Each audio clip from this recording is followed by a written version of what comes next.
Alright, what's going on?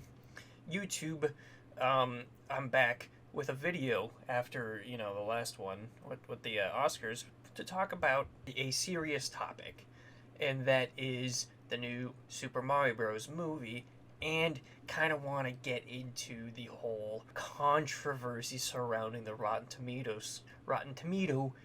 score about the movie, and just kind of rant about my whole opinion on why I think we should all just stop looking at Rotten Tomatoes. And it's, I got my own reasons for it, and I know a lot of other people do, but I think it's more than just the critics are wrong. But first, let me talk about the movie itself. A lot of critics are saying, that the movie's not good, that, plot's thinly veiled, moves really fast, and it's still, got all the illumination animation isms to it, and I agree.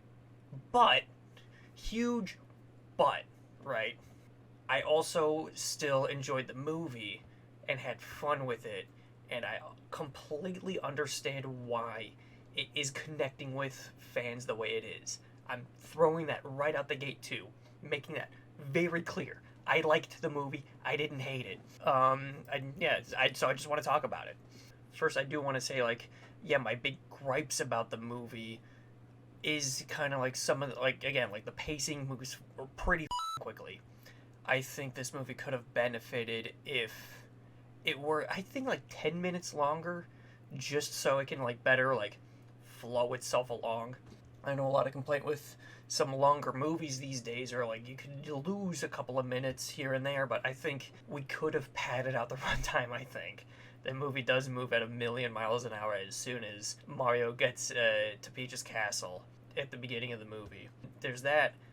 Some of the Illumination style jokes didn't land with me. There's in the trailer, there's that Mario Galaxy Luna bit star guy telling a bunch of the morbid jokes, saying yeah, we're gonna die. There's no escape. The only hope is the sweet relief of death. That just didn't click with me. I didn't find that very funny. I think that's just because I've seen that kind of that trope played out so many times across so many other bits of media that it just doesn't work for me, and I just don't find those jokes funny, with a cutesy character saying the up thing, the morbid death related thing. A few moments where it did get me to chuckle, but overall I didn't care for those jokes. Some of the other Illumination jokes I didn't like. The only other big complaint I have is the needle drops and the use of licensed music just being overused and out of place. At one point they played Take On Me, and that song's a certified banger, but it didn't work for its scene. Holding Out for a Hero they drop, which kind of works a little bit, but that's also, one of the most overused needle drop tracks of the past 5 years. And some of the other ones are just egregiously out of place. At the beginning of the movie, Mario and Luigi are going through Brooklyn neighborhood, and No Sleep Till Brooklyn by the Beastie Boys plays, and that's just so out of place, and it doesn't fit the things that are happening while said song is playing, and it just really reminds me I'm watching an Illumination animation movie instead of a Nintendo project. So those are my biggest issues with the movie. Other than that, I still had fun. I enjoyed myself. It was still pretty alright. It was pretty good time. Chris Pratt, honestly, not the worst part of the movie. He was okay. There were times where I was like, oh yeah, this is Chris Pratt, but I don't want to shoot myself. He does a decent enough job, and I think his voice matches this specific character model of Mario, if that makes sense. This Mario does not work with Chris Pratt's voice, but this Mario, I think does. He does a decent enough job, yet it's still Chris Pratt, barely doing an accent. For what we got, it worked. My only other big voice acting complaint, I think, is from Seth Rogen, who I was not a fan of. I thought when the casting was announced, we all remember that fateful day. I was kind of on board with it, but hearing it and seeing it in action, I'm just this is actually just Seth Rogen in a much more egregious way than we thought Chris Pratt was going to do. And the big fears with Chris Pratt, we thought he was just going to do the Chris Pratt voice, but Seth Rogen just did his Seth Rogen voice and his laugh. And that just didn't work with Donkey Kong for me. Other than that, Keegan-Michael Key's great as Toad. Anya Taylor-Joy is fine. There's one moment where I wish he would have just done like "ha-cha" as she's like kicking something. Like in Smash Bros, she just "ha-cha." But that's just me. Jack Black kills it as Bowser.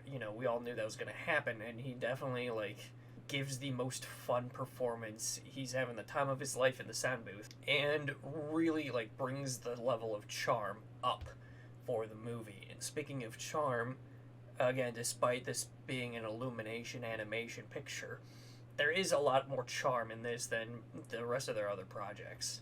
There are a couple of moments, especially in the beginning, where I was just like, this is really fun to look at and watch right now. It is a pleasant time to sit through, and unlike other Illumination animation projects in the past 10 years, I think, I didn't hate it.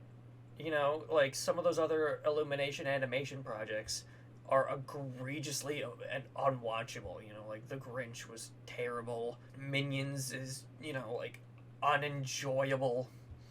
But, Super Mario Bros. The movie, it's a fun time, and it's so easy to understand why it's resonating so hard with fans, and and I understand why critics are not, and I'll get to that in a second, but, overall, I enjoyed the Mario movie. If you are expecting to like the Mario movie, you're gonna love it, there's no hard way about this at all. If you think you're gonna hate it, you're gonna hate it. If you think you're gonna love it and you are already set on liking this movie, you're gonna like it.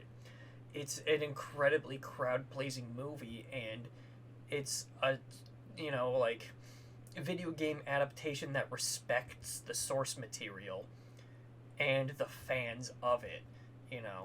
Of course, film critics who sit down, watch a movie like Tar, and are deep in thought about Tar, are gonna hate it because they don't understand the video games, and that's the thing. There's such an over-reliance on Mario knowledge that comes with watching this movie that fans totally understand, but people who thought Tar was great don't. I liked Tar also. I thought Tar was really good, but of course, Dale Robinson of the Chicago Times, with his 60-year-old typewriter, writing reviews for the Chicago Times. He's not going to understand a thing happening, and he's going to hate it. I think that's the disconnect a lot of fans have when they see that splash JPEG. And speaking of, now that kind of done with my thoughts, 6 out of 10, by the way, the Mario movie. Good movie. Enjoyed it as much as I thought I would. Go watch it. If you're set on watching it, you're gonna watch it anyway. You don't need to listen to me. But I do want to bring up why I think we should all stop taking Rotten Tomatoes seriously. It's not because I think that the critics are wrong. I think the critics are justified. I don't think critics have bad opinions necessarily. That's the thing. It's if we take this at face value, right?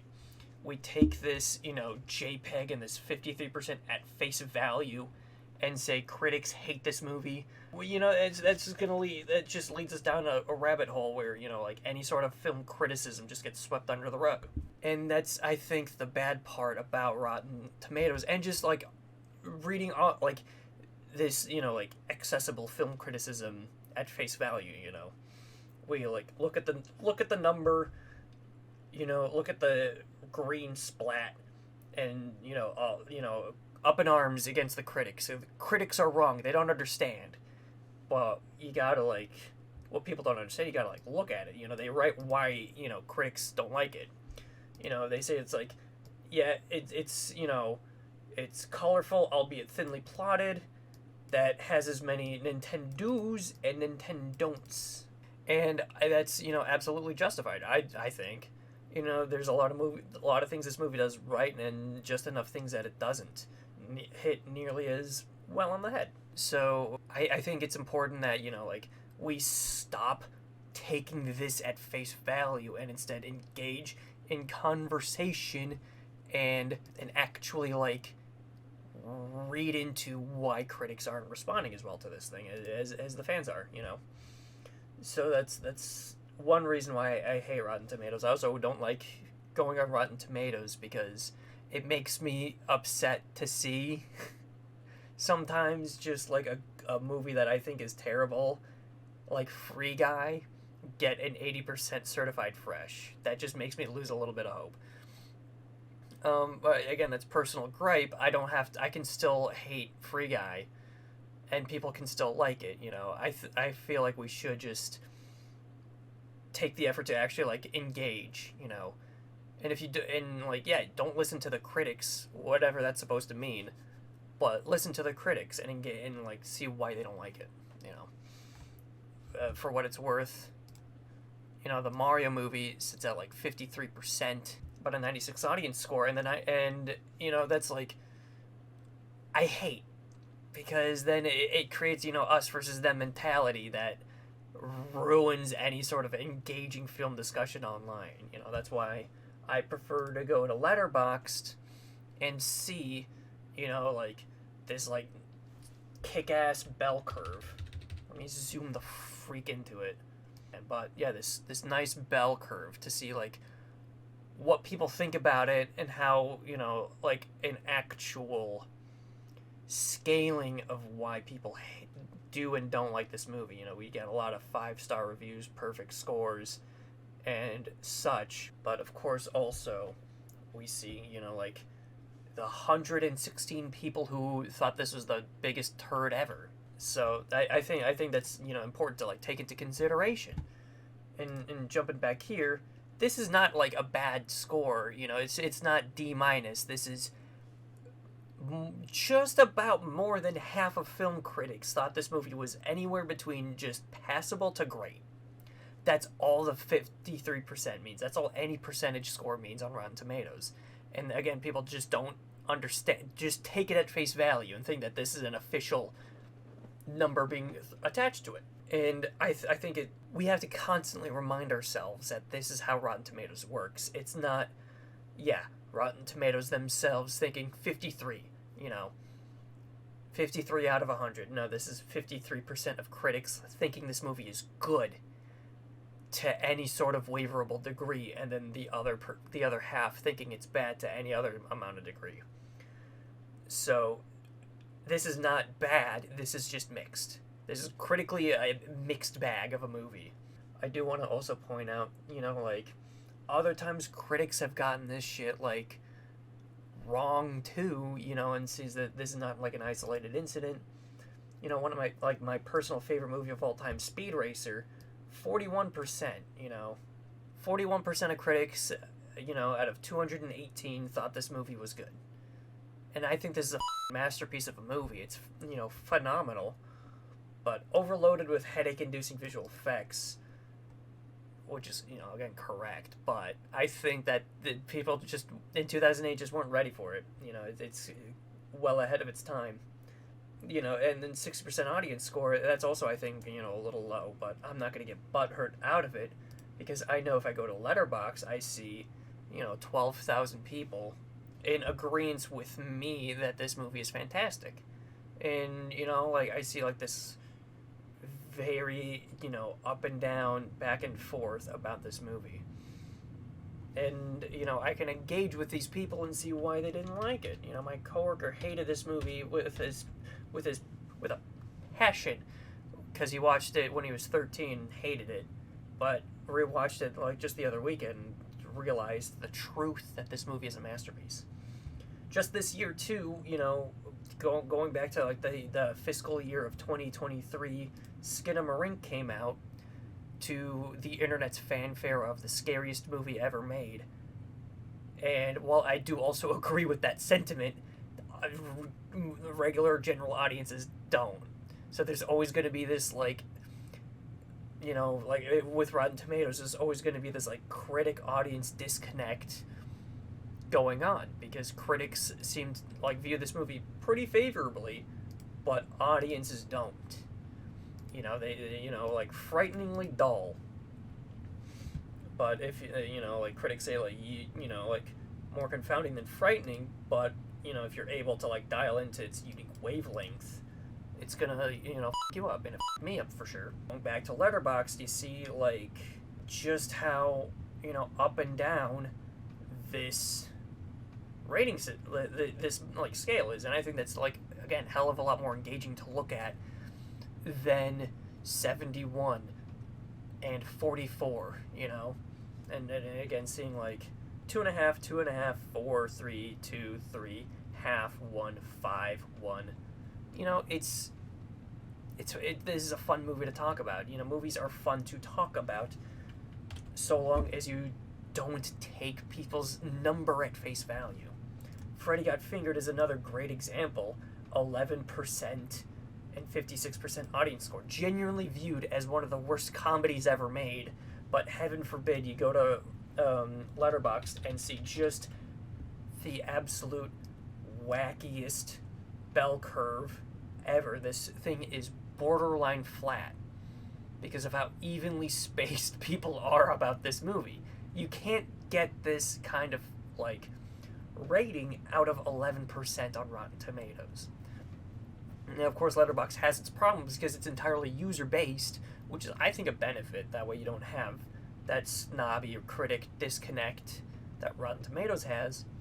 But, you know, of course, it being, like, real internet people, of course, you're going to get some haters who, like, see your 5-star review of The Last Jedi and want to strangle you.